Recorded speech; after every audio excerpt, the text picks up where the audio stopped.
ప్రేమ true genuinity ఉండట్లేదండి. Easy అయిపోయింది. Breakups అయినా, love ఒక రోజు మ్యారేజ్, నెక్స్ట్ డే డివోర్స్. చాలా ఈజీ అయిపోయింది. మన పేరెంట్స్ ఎంత కష్టపడి మ్యారేజ్ చేస్తారు అది ఆలోచించట్లేదు పిల్లలు. చిన్న చిన్న ఈగోస్ వల్ల బ్రేకప్ చేసుకొని వెళ్ళి ఇంటి మీద ఉంటారు. అరేంజ్ మ్యారేజెస్ అయినా, లవ్ మ్యారేజెస్ అయినా, మ్యారేజ్ తర్వాత వీలైనంత వరకు చిన్న చిన్న ప్రాబ్లమ్స్ ఉన్నప్పుడు సర్దుకుపోవడానికి ట్రై చేయండి.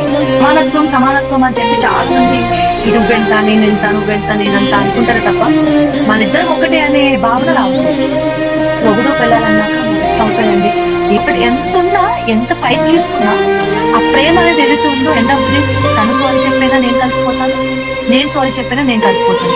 సో కపుల్ లైఫ్ హ్యాపీగా ముందుకెళ్ళాలంటే ఫస్ట్ ఉండాల్సింది ఒకరి మీద ఒకరికి రెస్పెక్ట్, జెన్యునిటీ ఉండాలి, లవ్ ఉండాలి, నమ్మకం ఉండాలి, ఒకరంటే ఒకరికి నమ్మకం ఉండాలి.